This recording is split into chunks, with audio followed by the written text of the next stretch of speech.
folks, how's it going? Fractality here. Just wanted to do a trade review on a trade I took yesterday in the NASDAQ and kind of talk about the idea behind it. Here you can see, here's one of my FTMO accounts. This is the execution. So I bought here after the 9:45 news. I took partials, and then eventually I decided that it wasn't going to run to my full objective, so I cut this other partial, or I cut the rest here. So I want to just talk about kind of the thinking behind this trade and what I was looking for, and hopefully it helps. So first we can take a look at the daily chart.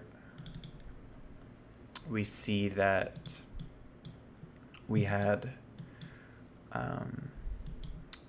so what's been happening is, let's see, how should I do this? I'll just delete that. So what's been happening is the market's been expanding. Actually, let me do it this way, sorry. There we go.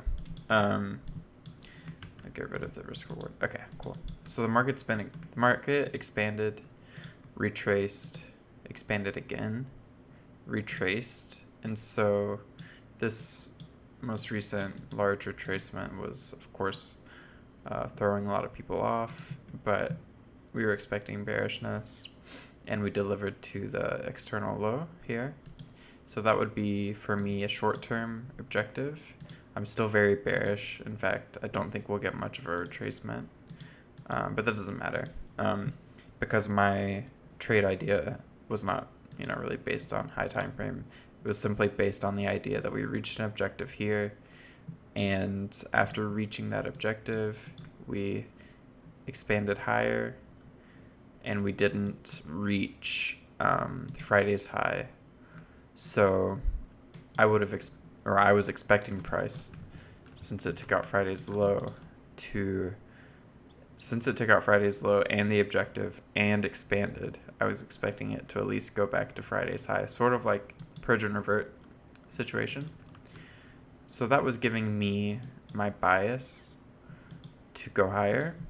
Of course, beyond that, you need to look into the charts and see, is there a bullish setup? So if we move into the intraday price action, we see price expanded out of Asia into London, small retracement, and then expanded higher again and kind of consolidated for a while without reaching any meaningful objective in the form of, the previous day's high or that Friday high target, which I had. Where did my notes go here? Sorry. Where did I put it? There we go. All right, cool. Right, so we had this bullish structure for intraday, and on 15-minute doesn't look like much, right?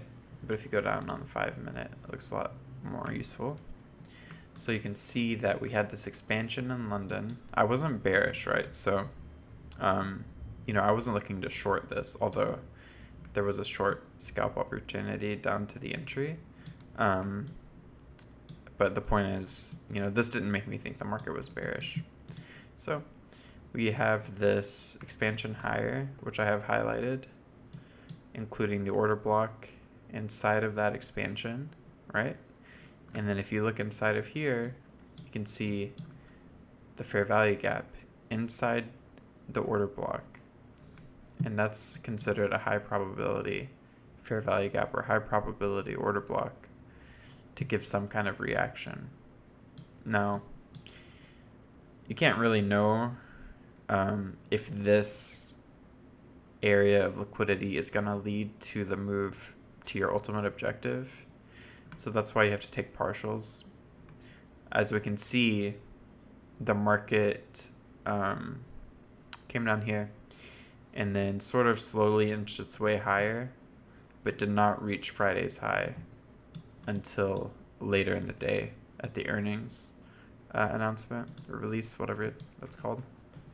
So I want to talk about kind of the price behavior ahead of my entry.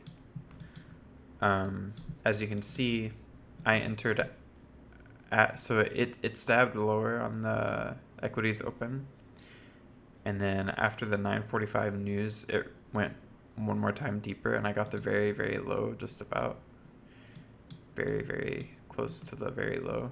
So I want to talk about that. So basically what I was thinking is, ahead of the New York session, I had done my analysis. I saw this opportunity, and I was thinking, hey, so long as we don't go straight up, I'll be interested in buying, because I ultimately expect us to go higher.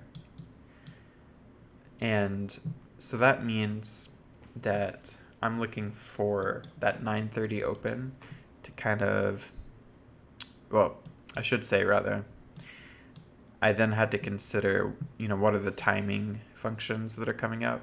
We had 9:30 open, which was right here, 9:30 Eastern time. So that's going to be equities open. Okay, and then 9:45, whatever, red news, 9:45.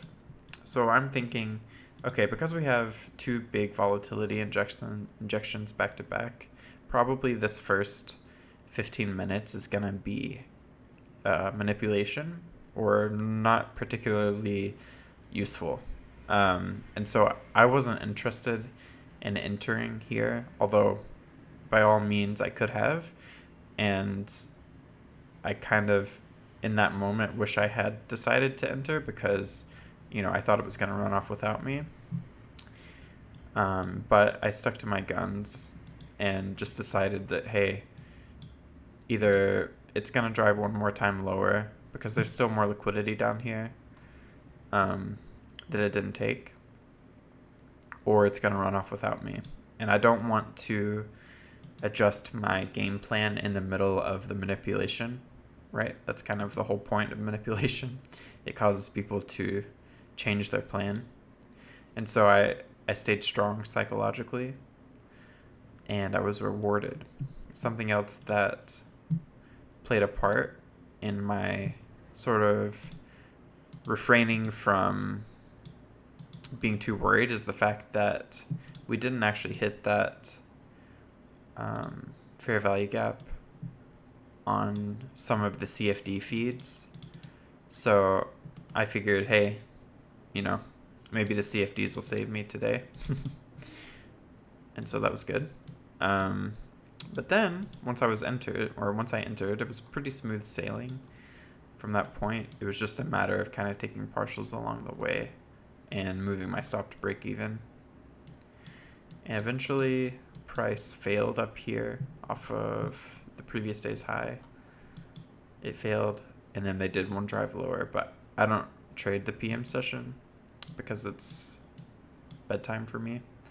So I wasn't a part of that move, but it did end up going to my target, which is cool. And so the question you might have is, what now? For me personally, I'm kind of looking at ES. So if I go to ES, I'm looking at the daily chart. I'm thinking I would like to get to Friday's high on ES as well. We already did it on NASDAQ, so I'm not as interested. But on ES, I'd like to see us get up here, maybe towards this imbalance as well. And I'm thinking this down candle here might be an order block. We've come up above the high to validate it. And so maybe we sweep Tuesday's low and then go for the high. That's kind of what I'm thinking. I don't know if that's going to happen.